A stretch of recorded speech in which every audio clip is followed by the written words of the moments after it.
Hey everyone and welcome to the channel.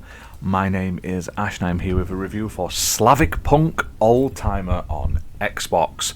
Now this originally came out back in 2023 on PC, but it's now been ported over to Xbox and it released on the 6th of November 2024. Now it's developed and published by Red Square Games and Gaming Factory, who were kind enough to send me a copy for this review, so huge thank you to them for that. Now this is playable on Xbox Series X and S consoles, so it's current gen only, and it's priced at $14.99. Now, SlavicPunk Oldtimer is an isometric shooter game, sort of view from above if you don't know what isometric is, and it's based on the works of a sort of famous Polish science fiction and fantasy book author whose name I am not going to try and pronounce properly because I'll butcher it. I think it's like Michał Gołkowski. Apologies if I butchered that. I've honestly never heard of him. But the game is in a sort of futuristic cyberpunk setting where you play as this private investigator called Yanus. And basically he's trying to solve this case revolving this stolen data carrier. He's dealing with his own issues. He's fighting like gangs and stuff like that, taking on the corporations, and yeah, it's alright. The story isn't perfect. It's all voice acted, which is nice. Some of the dialogue is a bit weird. I don't know whether that's just how it's been translated or it's just really like a bit cheesy, but the voice actors themselves do a pretty good job of it. Now graphically the game looks really nice. It has very detailed, like full environments filled to the brim with like destructible like items, grunge, things moving around in the backgrounds, loads of stuff going on there. Now I will say it is very samey. When you first start the game, you're basically just going through room to room to room in like grungy city for quite a while. It does eventually sort of change slightly. You end up a bit more outside and there's like snow on the ground and stuff, which does mix things up a little, but right out the gate it is very much like you're just in like a Blade Runner or a cyberpunk-esque city over and over again. Now gameplay revolves around sort of completing tasks, defeating enemies, moving your way through the story. At points you're able to hack things, so you'll interact with like terminals and stuff. There's different hacking mini games you'll need to do to get things online to unlock doors and stuff like that.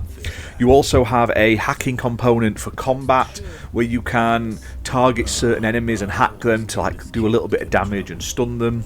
The stun works really, really well on the bigger enemies. There are some bigger guys with like shields, so you have to stun them in order to be able to get behind them and kill them, otherwise the shield will just take all of your weapon damage.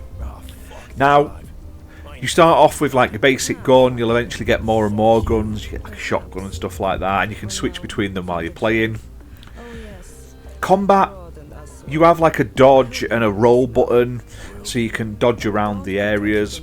And you basically have to fire your weapon using the right thumbstick. You have to sort of aim. There isn't like a shoot from the hip option. It's very much an aim and shoot kind of game. Now it's not perfect, especially the combat, because you have a crouch button, which is good to get in under like holes in the walls, and there's odd bits where you have to crouch to get past. But in combat, you'll crouch behind a object, and the enemy will just absolutely wreck you, no matter whether you're crouched or not. Yet they stand behind something and you shoot at it and it doesn't do anything. So the crouch is kind of pointless. I feel like if you could have like hit, not like Gears, you hide behind a wall and shoot over it, I think that would have been a nice addition. Now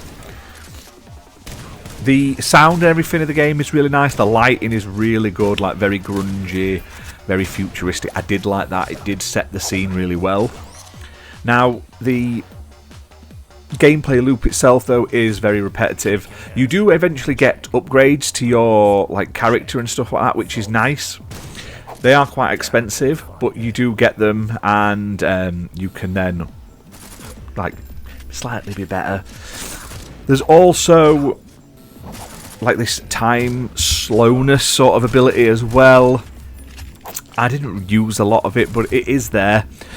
Another thing I didn't like about combat was you can't just like manually reload midway through like a round. You have to fire all of your your magazine off and then reload, which can put you in bad situations at points where you really want to be like shooting a few rounds, reloading, shooting a few rounds, stuff like that.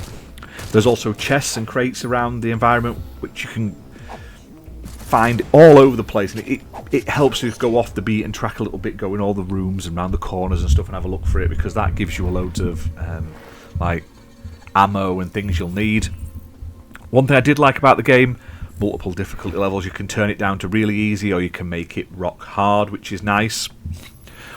But the worst thing I'll say about this game is the UI. Now, I don't have a problem with how it looks, it's just absolutely tiny. Now, I've got a nice big telly. I've got a 60-inch TV. I couldn't even read the writing on the screen, and I had to try and fiddle around with settings, and still it was really, really small, which made trying to figure out what I was doing, because it'll just pop up on the side of the screen in like a tiny little text box telling you what you've got to do next. It reminded me of like Dead Rising 1, when you had it in HDMI and you couldn't read any of the writing on the bottom of the screen. It's a small little issue that could easily be fixed, but it did frustrate me quite a bit while playing. Now, the game itself is priced at $14.99, and at that price, it's not bad. You'll definitely enjoy it if you like your sort of cyberpunk and isometric shooter games. So, I'd definitely give it a go there. Maybe wait for a sale, though. I don't say that very often, but it's not a bad game. But you play as an investigator, there's not much investigating as such. It's more just interacting with odd items, and then it plays out during cutscenes and stuff. But the environments are really good. They're the standout of this game. There's like strip clubs, there's like seedy markets and stuff like that. There's snow-covered like outskirts and stuff. Flying cars around. You'll get the police like smashing through the window with their vehicles and stuff. That's really cool. It's just let down by a few niggling issues. But all in all, a fun game, and I had a good time playing it. But anyway, guys, hit that like button, hit subscribe, and I'll see you soon for more gaming content. Thanks for watching.